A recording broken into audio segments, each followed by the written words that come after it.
I realized I was going to have to come up with some serious strategic thinking if I was going to get to clean my teeth. I refilled the glass, carefully stuck it out of sight in the back of a cupboard, and then tried to get rid of one of the bottles of aftershave by hiding it under the bed. We put on our sunglasses and cameras and went and spent the day looking at the Great Wall at Badaling, an hour or so outside Beijing. It looked to be remarkably freshly built for such an ancient monument, and probably the parts we saw had been.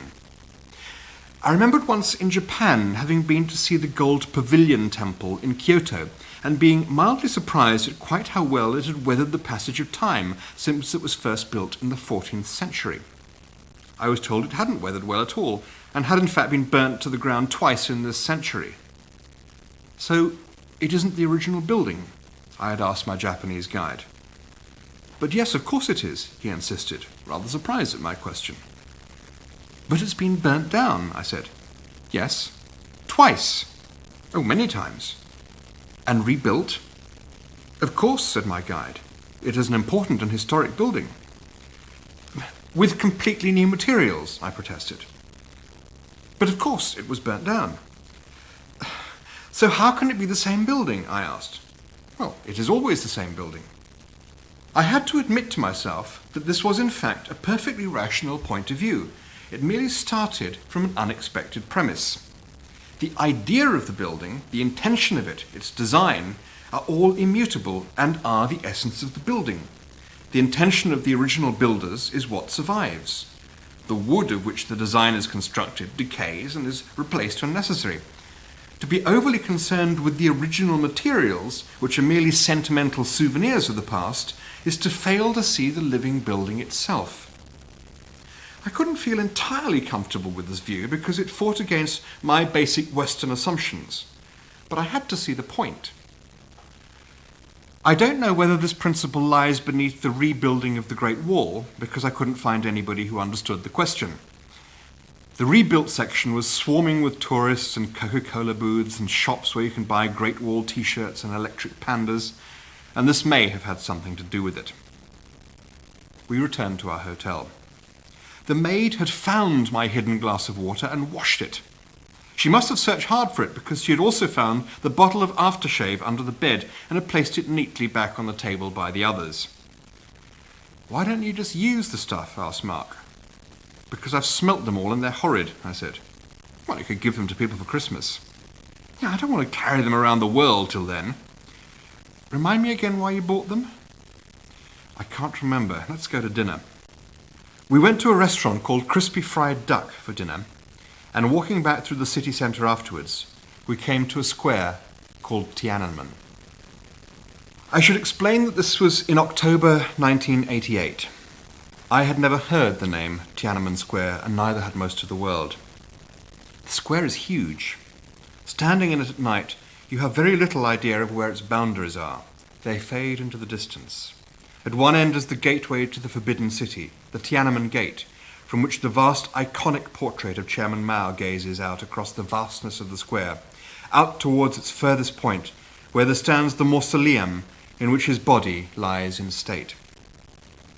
And between these two, beneath his gaze, the mood was festive.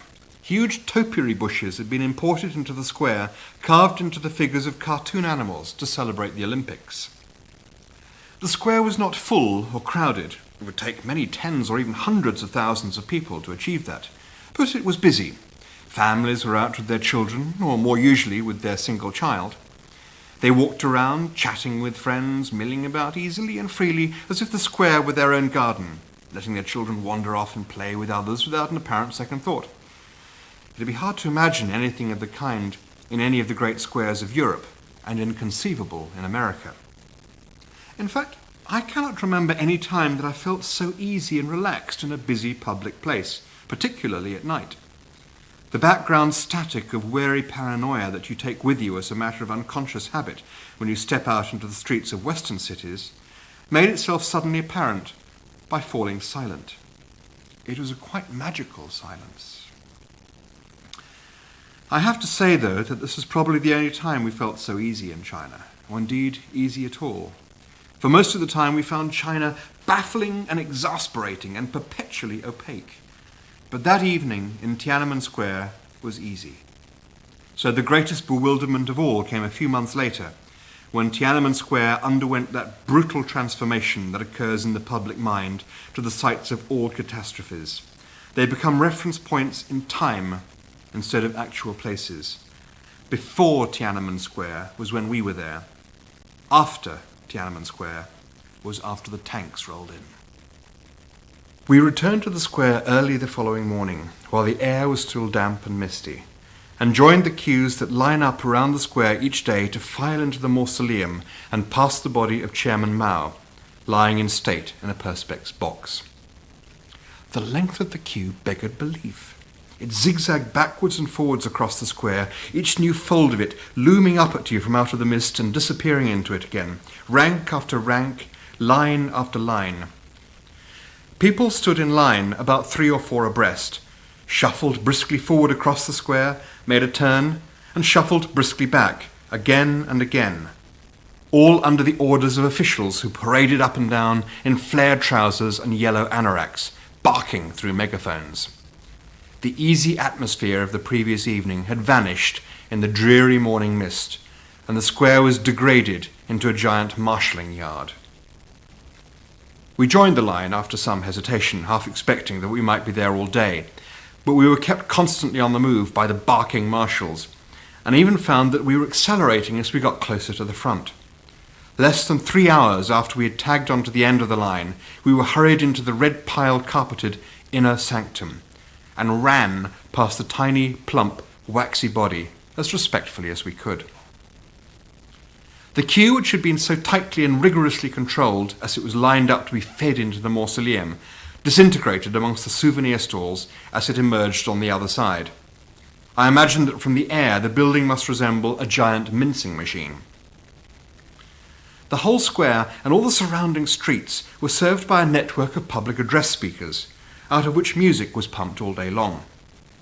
It was hard to make out what it was most of the time because the system was pretty ropey, and the sound just thumped and blared and echoed indecipherably around us. But as we climbed to the top of the Tiananmen Gate a few minutes later, we began to hear much more clearly what it was that we were listening to. The Tiananmen Gate, I should first explain, is a tall, flat-fronted structure with arches at the bottom through which you pass into the Forbidden City, and a large balcony across the top, behind which is a series of meeting rooms. The gate was built during the Ming dynasty and used by the emperors for making public appearances and proclamations.